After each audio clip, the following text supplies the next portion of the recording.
The Durian Heat, bringing big ideas and critical opinions in Southeast Asia. Hey, this is Arlene. And I'm Jolene. And of course, you're still with us at Durian ASEAN. And with the topic today on the rise of climate movements in ASEAN, we are going to continue with the third segment on challenges and issues faced by government, private sector, and civil society. Earlier on, we discussed on the various community efforts in creating more awareness on sustainability and climate change in the region of Southeast Asia. But what are the challenges faced by different industries and sectors in trying to ensure that sustainability and climate change becomes the norm in this region? So I want to ask our friend here, Lastrina, in Singapore, what are the top three challenges that you guys face as a civil society in spreading the words on sustainability and climate change? Top three. So the first one is the general population concern about climate change. So recently, right, there was a feedback survey that was done in response to the budget statement that was released. Mm-hmm. So in that feedback statement, they gathered 3,600 responses. And according to that analysis, the top concerns among Singaporeans are jobs and employment issues.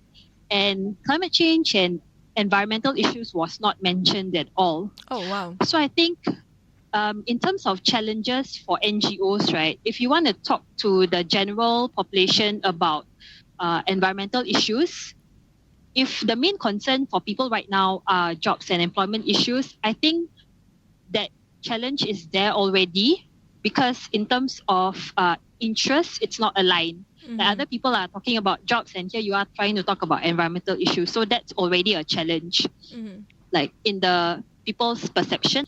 The second challenge that I see NGOs face in Singapore is perhaps the support given to NGOs in terms of providing the infrastructure for us to do our work could have been provided even more for us. Right now, in terms of partnership engagement with some of the state board in Singapore, I think it's going well.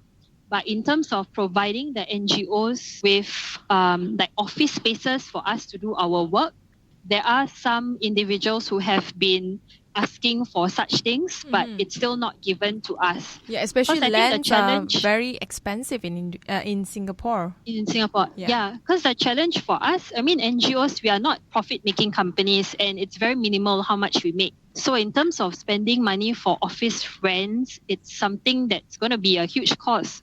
So that's a challenge that we are still trying to figure out whether or not we can ask from some government state boards if they have empty rooms, or maybe some larger offices in Singapore if they can spare a table or two. I think people are still trying to work that out. Mm-hmm. What about engagement with private sector? Engagement with private sector in terms of working with them or asking them for help? I think both, or any sort of engagement with private sector. Has it been easy? Okay, so I think in terms of working with the private sector, with some of the NGO friends, I know some of them have good working relationships with the private sector. So, for example, there's this UK-based organization called Forum for the Future. They recently started an office in Singapore, and for them right now, they don't have their own office space, but they sort of bunk in with one of their clients, which is a shipping company. So they had some table space and they offered that to the NGO, to the non-profit, right, Forum for the Future. Mm-hmm. So I think it really depends on who's in your network or how's your working relationship with people in the private sector also. I see. And what about Mirantha? Yeah, in Indonesia, I think for me, the most challenging issue is about education about climate change itself. Mm-hmm. The first one is because Indonesia, as I said before, is an archipelago country with more than 17,000 islands, and the information and the growth mostly focuses on the big island, especially in Java. And this lack of knowledge from the other area could reduce the chances of community participation in climate change adaptation or mitigation action. So I think that's one of the problem. And also maybe the government doesn't have that many resources to go to all the islands. So it's more, the solution it needs to be more from both sides, from the bottom up and also from the top. And also NGO plays a big part here because a lot of works done in the community was actually done by the NGOs. Oh, that's amazing. And what sort of work? Mostly about education and community awareness in the villages and some little projects for like micro hydro. A lot of those little projects that also builds capacity mostly was done by the NGOs from what I know. And yeah, that's the first one I think for me. And the second one is to change the habit and cultures of the citizen. I think that's the hardest problem everywhere. And that's the problem everywhere because some cities in Indonesia have already focused on building more low carbon cities, like building pedestrian bike lines, public transportation. But if the citizen choose and to be more proud of having the bigger cars, then it will be no use with the regulation. So it's the importance on how to push that green lifestyle is the new lifestyle now, how to make it not fancy but trendy. And yeah, I think that's the second one. And maybe the third one is the market itself, because green technology in Indonesia is very expensive. So how expensive is it? If you can give an example. For example, a solar panel in Indonesia, it's cheaper than it was before. It's 2 million rupiah, so $200 a panel. And I think the capacity was for 100 watt. But in Indonesia, it's some people, that is the fee of the monthly paycheck for some people in Indonesia. So only some privileged people could afford that solar panel itself. Yeah, that's true. I mean, if you want to create more awareness on climate change, I mean, it has to be accessible to the masses, not just to a few of people with money. Yeah, that's true. Definitely. And also maybe we have to push more of the Indonesian technology itself, because Indonesia has amazing people, smart people from here and there, and they need support on how to develop more cheaper and more affordable and local solution and green technology. And it will be much more affordable rather than importing them from, let's say, China or India, which are very, very great right nowadays with solar panels and all the green technology. That's true. In Malaysia, are the experience similar from Indonesia and Singapore? I think it is the same, especially in Southeast Asia, because we are all developing countries, right? So adopting a sustainable lifestyle is definitely not a priority. Yeah, and because it's very hard to change someone's mindset. And all we focus right now is to achieve economic development for each country, except Singapore. Even Singapore is so developed. The first thing that they worry about is jobs and unemployment. Yeah. So economic growth it means more. I would say that in Malaysia, government is definitely working on something. Like last year, they have been working on this program called Green Clean Technology Innovation Program, where they actually invite green entrepreneurs, local entrepreneurs to pitch their idea, and they will try to link them up with potential investors and also give them an opportunity to visit Silicon Valley. And one of my friends, he was selected as one of the winners of GCIP, and he was given the opportunity to explore Tesla Industries to learn more about electric cars and the available green technologies out there, which I think that is great because we definitely need more international exposures to advance ourselves. We're basically no longer living in a localized community. Instead, we are living in a globalized community. We need to learn to leverage on technologies to communicate and to engage with people in a progressive manner. And we who have the pre-knowledge about climate change, technologies is definitely a way that can help us. My last question to you all, because I think when it comes to Southeast Asia, unfortunately, if you look at the statistic, energy consumption is only going to grow rather than decrease. For example, in Malaysia, our growing need for energy has forced the government to use more coal and also to build more hydro dams, which is of course, not really good for the local environment. So the way forward, I think, is to reduce energy consumption in Southeast Asia.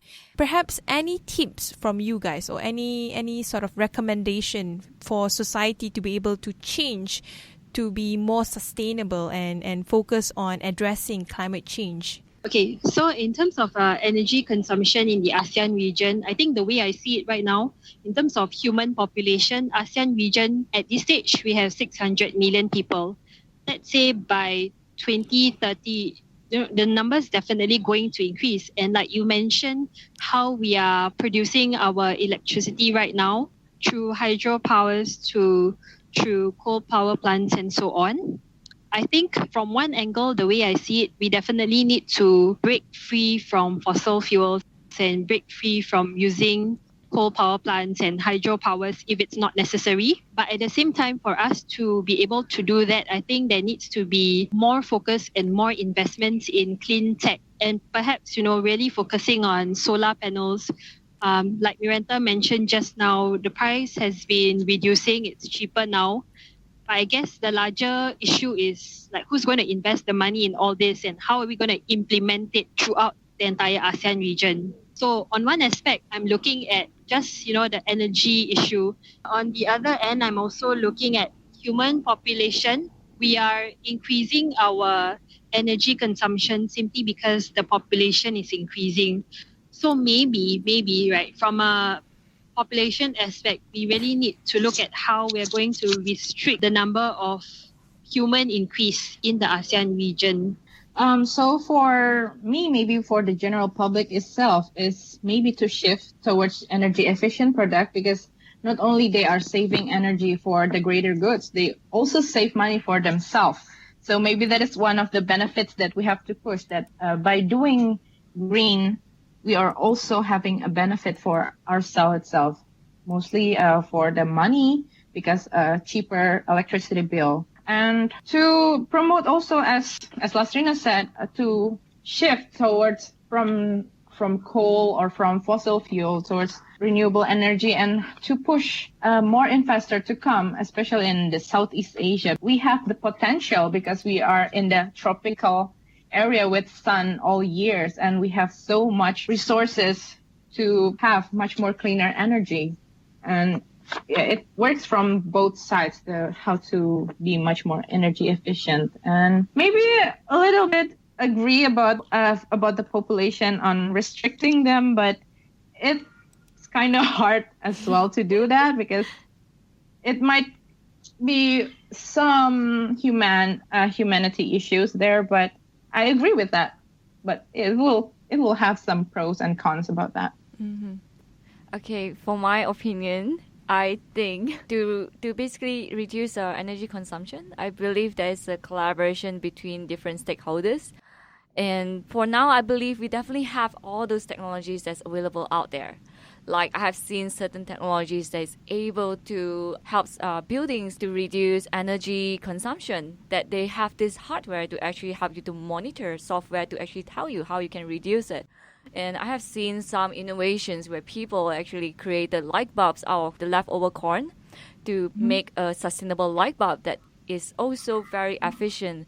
And I think the only issue is that to market it out and also to create the demand and to make all different stakeholders like government, public, and also private sectors to work together. I think the only part that is missing is to market the products and to make it much more sexier, trendier, and also trying to engage the people to consume more of all this kind of thing rather than the one that we have right now.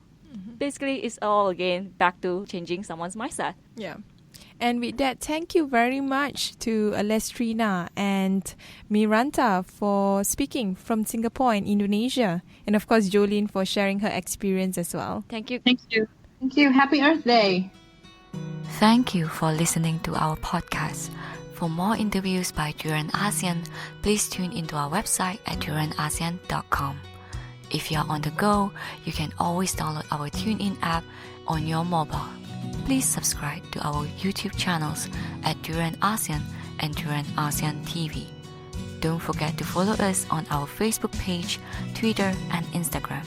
We always welcome feedback from our listeners. Stay tuned with the Durian Heat on every Tuesday, Wednesday, and Thursday. This is Durian ASEAN, the voice of discovery and sharing. Before ending this session, I'd like to play a song known as Change is Real. It is a song that was played and sang by an Indonesian delegate in Paris COP21. Our house is burning down and smoke is in the air. We're choking on the water, our days are upside down. The clock is ticking, the sky is turning gray. The children are losing their smile, their dreams are blown away. The change is real.